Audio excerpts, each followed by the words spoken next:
నేను ఎప్పుడూ చెప్తూ ఉంటా, ఒకవేళ మీరు కనుక మీ డబ్బుని ఇన్వెస్ట్మెంట్ చేద్దాం అనుకున్నట్లయితే ఎంతైతే డబ్బుని పెట్టుబడి పెడుతూ ఉన్నారో దానిలో ఎక్కువ పర్సంటేజ్ని ఈక్విటీ మార్కెట్లో పెట్టుబడి పెట్టండి. ఎప్పుడైతే మీ ఏజ్ అన్నది తక్కువ అప్పుడు. సర్లే, ఎంత డబ్బుని మేమైతే ఈక్విటీ మార్కెట్లో పెట్టుబడి పెట్టాలి? సింపుల్ అండి, 100 minus age. For example, me age 30 అనుకోండి, 100 మైనస్ 30 70% ఆఫ్ అమౌంట్ని మీరైతే ఈక్విటీలో పెట్టుబడి పెట్టండి. ఫర్ ఎగ్జాంపుల్, ప్రతి మంత్ మీరు 10,000ని సేవ్ చేద్దాం అనుకుంటున్నారు. మీ జీతంలో ప్రతి మంత్ 10,000ని సేవ్ చేసి దీన్ని కనుక ఇన్వెస్ట్మెంట్ చేద్దాం అనుకున్నట్లయితే 7,000, అంతే కదా? 10,000లో 70% అంటే 7,000ని ఈక్విటీలో పెట్టుబడి పెట్టండి. ఈక్విటీలో పెట్టుబడి పెట్టడానికి చాలా ఆప్షన్స్ ఉన్నాయి. బెస్ట్ వచ్చేసి mutual funds, equity mutual funds. అర్థమైందా అండి? అసలు ఈక్విటీ మ్యూచువల్ ఫండ్ అంటే ఏంటి? ఫండ్ మేనేజర్ ఎక్కువ డబ్బుని ఈక్విటీ మార్కెట్లో ఇన్వెస్ట్మెంట్ చేస్తూ ఉంటాడు. సో ఎక్కువ రిటర్న్స్ మనకి రావడానికి ఛాన్స్ ఉంది. యావరేజ్గా 12% రిటర్న్స్ రావడానికి ఛాన్స్ ఉంది. సో ఈ 7,000 తీసుకెళ్ళి ఒకే ఈక్విటీ మ్యూచువల్ ఫండ్లో పెట్టుబడి పెట్టాలా? కాదు, మనం డైవర్సిఫై చేసుకోవాలి. ఎందుకంటే ఈక్విటీ మ్యూచువల్ ఫండ్స్లో చాలా టైప్స్ ఉన్నాయి. Large cap, mid cap, small cap అని చెప్పి. సో మనం డైవర్సిఫై చేసుకోవాలి. ఫర్ ఎగ్జాంపుల్ 2,000 వచ్చేసి మిడ్ క్యాప్, 2,000 వచ్చేసి స్మాల్ క్యాప్. ఈ విధంగా మనమైతే డైవర్సిఫై చేసుకొని పెట్టుబడి పెట్టడం చాలా అంటే చాలా మంచిది. అసలు లార్జ్ క్యాప్ ఫండ్స్ అంటే ఫండ్ మేనేజర్ ఎక్కువ డబ్బుని లార్జ్ క్యాప్ స్టాక్స్లో ఇన్వెస్ట్మెంట్ చేస్తాడు. అదే మిడ్ క్యాప్ ఫండ్ అంటే ఫండ్ మేనేజర్ ఎక్కువ డబ్బుని మిడ్ క్యాప్ స్టాక్స్లో ఇన్వెస్ట్మెంట్ చేస్తాడు. అదే స్మాల్ క్యాప్ అంటే ఫండ్ మేనేజర్ ఎక్కువ డబ్బుని స్మాల్ క్యాప్ స్టాక్స్లో ఇన్వెస్ట్మెంట్ చేస్తాడు. అది ఏంటి? దీనికో ఫండ్, దీనికో ఫండ్, దీనికో ఫండ్ని మేమైతే చూస్ చేసుకోవాలా? అసలు మూడిటిలోని పెట్టుబడి పెట్టే ఫండ్స్ ఏమీ లేవా? ఉన్నాయి, చాలా ఉన్నాయి. వాటిల్నే మల్టీ క్యాప్ ఫండ్స్ అంటాం. ఇదిగోండి, మల్టీ క్యాప్ ఫండ్స్. ఇక్కడ ఫండ్ మేనేజర్ ఏం చేస్తాడంటే మినిమం 25% లార్జ్ క్యాప్ స్టాక్స్లో, మినిమం 25% మిడ్ క్యాప్ స్టాక్స్లో, మినిమం 25% స్మాల్ క్యాప్ స్టాక్స్లో పెట్టుబడి పెడతాడు. 25 ఇది మినిమం. కావాలంటే ఇందులో 50, ఇందులో 25, ఇందులో 25 కూడా పెట్టుబడి పెట్టవచ్చు. ఫర్ ఎగ్జాంపుల్ 25 పెట్టుబడి పెట్టాడు అనుకుందాం. రిమైనింగ్ 25%ని డెట్ ఇన్స్ట్రుమెంట్స్లో, అదేవిధంగా క్యాష్లో ఉంచుకుంటాడు, లేదా డెట్ ఇన్స్ట్రుమెంట్స్లో పెట్టుబడి పెడతాడు అనమాట. మల్టీ క్యాప్ ఫండ్కి అడ్వాంటేజ్ ఏంటంటే డైవర్సిఫికేషన్. అర్థమైందా అండి? ఒకవేళ మీరు కనుక ఓన్లీ ఎగ్జాంపుల్గా ఇలా డైవర్సిఫై చేసుకోకుండా ఎంతైతే డబ్బు ఉందో 7,000 కదా, దాన్నే ఒకేసారి మీరు కనుక లార్జ్ క్యాప్లో పెట్టుబడి పెట్టారనుకోండి, మేబీ గ్రోత్ అన్నది తక్కువ ఉంటుంది. ఎందుకంటే large cap stocks already establish అయిపోయాయి, మంచి స్టేజ్లో ఉన్నాయి. చెప్తాను కావాలంటే. Large cap, mid cap, small cap difference నేనైతే చెప్తా. ఆల్రెడీ ఎస్టాబ్లిష్ అయిపోయాయి. సో తగ్గడం చాలా రేర్, పెరగడం కూడా చాలా తక్కువ, గ్రోత్ అన్నది తక్కువ ఉంటుంది. సో పెద్దగా రిటర్న్స్ అయితే మీకైతే రావు, స్లోగా గ్రో అవుతూ ఉంటుంది. రిస్క్ కూడా తక్కువ మిగతా వాటితో కంపేర్ చేస్తే. ఎగ్జాంపుల్గా ఈ 7,000 తీసుకెళ్ళి ఓన్లీ స్మాల్ క్యాప్లో పెట్టుబడి పెట్టారనుకోండి, ఏమవుతుంది?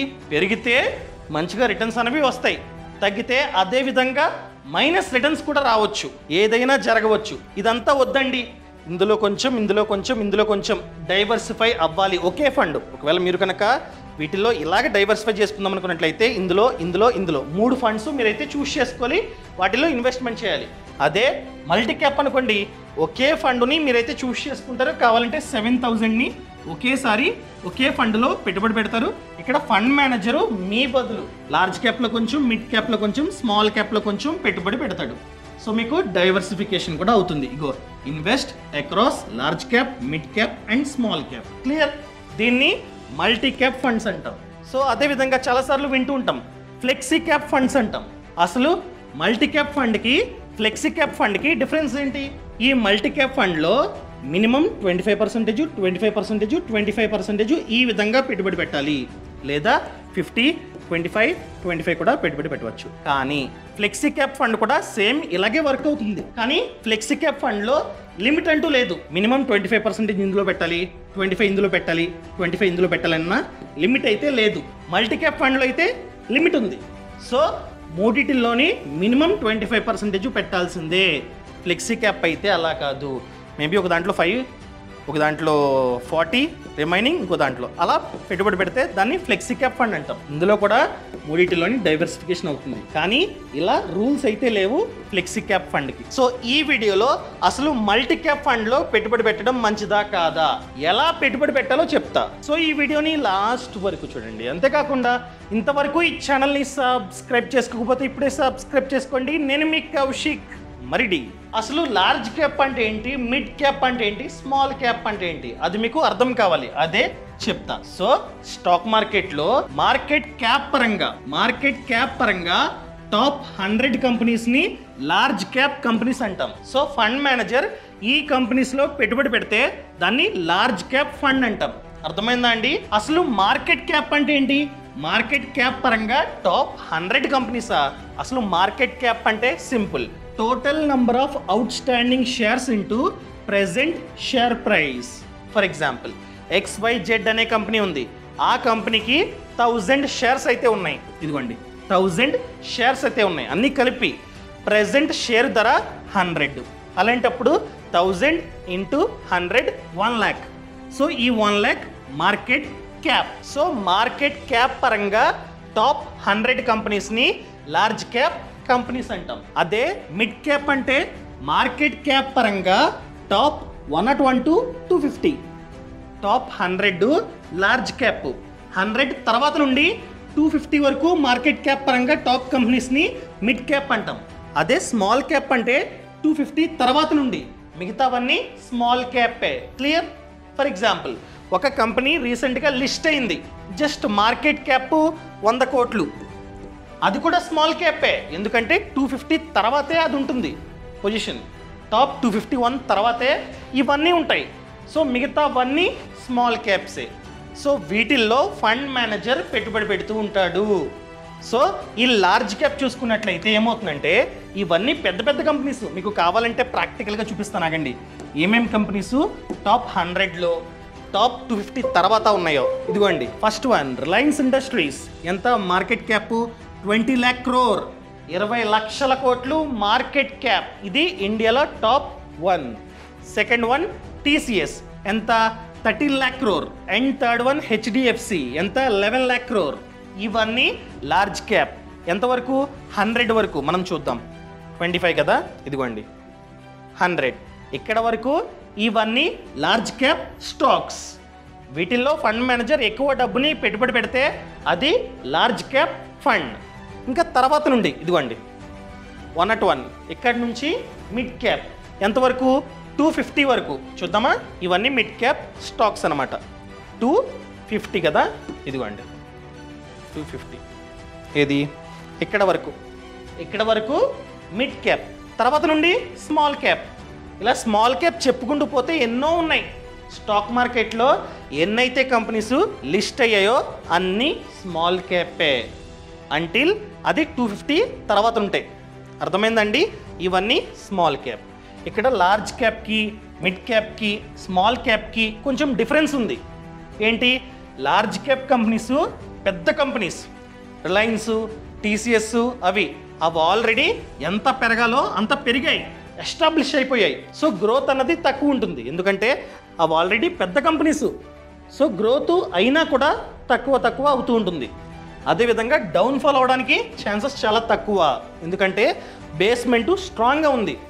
సో మీరు కనుక లార్జ్ క్యాప్ స్టాక్స్లో ఇన్వెస్ట్మెంట్ చేసినా లేదా లార్జ్ క్యాప్ ఫండ్స్లో ఇన్వెస్ట్మెంట్ చేసినా గ్రోత్ తక్కువ ఉంటుంది, రిస్క్ కూడా తక్కువ ఉంటుంది. అండ్ మిడ్ క్యాప్ ఇవి మరీ పెద్ద కంపెనీసు కాదు, మరీ చిన్న కంపెనీసు కాదు, మిడిల్ స్టేజ్లో ఇవైతే ఉన్నాయి. ఇవి మంచిగా గ్రో అయ్యి మిడ్ క్యాప్లో ఉన్నాయి. సో దీంతో కంపేర్ చేస్తే గ్రోత్ అన్నది ఎక్కువ ఉండొచ్చు. ఎందుకంటే ఇవి లార్జ్ క్యాప్ ఆల్రెడీ ఎస్టాబ్లిష్ అయిపోయాయి పెద్ద కంపెనీస్, కానీ ఇవి ఇప్పుడిప్పుడే ఎస్టాబ్లిష్ అయ్యాయి. ఇంకా గ్రో అవ్వడానికి వీటిలాగా పెద్ద కంపెనీస్ అవ్వడానికి ఛాన్స్ ఉంది. ఇవి ప్రెజెంట్ మిడ్ క్యాప్లో ఉన్నాయి. మేబీ మార్కెట్ క్యాప్ పెరిగితే లార్జ్ క్యాప్లోకి పోతాయి. సో గ్రోత్ అన్నది ఉంటుంది, రిటర్న్స్ అనేవి ఉంటాయి. ఎంత దీంతో కంపేర్ చేస్తే ఎక్కువే రిటర్న్స్ అయితే ఉంటాయి. అదేవిధంగా రిస్క్, వీటితో కంపేర్ చేస్తే రిస్క్ కూడా ఎక్కువ. ఇవి ఆల్రెడీ ఎస్టాబ్లిష్ అయిపోయాయి. డీ గ్రోత్ అన్నది తక్కువ. మేబీ వీటిలో డీ గ్రోత్ కూడా అవ్వచ్చు, చెప్పలేం. మిడ్ క్యాప్ నుంచి మళ్ళీ స్మాల్ క్యాప్లోకి కూడా రావచ్చు. సో లార్జ్ క్యాప్తో కంపేర్ చేస్తే ఇక్కడ రిటర్న్స్ అనేవి ఎక్కువ, రిస్క్ కూడా కొంచెం ఎక్కువ. Medium risk, medium returns. And next small cap. So వీటితో కంపేర్ చేస్తే ఇక్కడ రిటర్న్స్ అనేవి ఎక్కువ ఉంటాయి, అదేవిధంగా రిస్క్ కూడా ఎక్కువ ఉంటుంది. అర్థమైందా అండి? సో దీంతో కంపేర్ చేస్తే రిటర్న్స్ ఎక్కువ, ఎందుకంటే ఇవి చిన్న కంపెనీస్, కొత్త కంపెనీస్. వీటికి గ్రో అవ్వడానికి ఛాన్సెస్ చాలా ఎక్కువ ఉన్నాయి. ఇవైతే ఎప్పటి నుంచో ఉన్నాయి, గ్రో అయ్యాయి. సో ఇవి కూడా గ్రోత్ స్టేజ్లో ఉన్నాయి.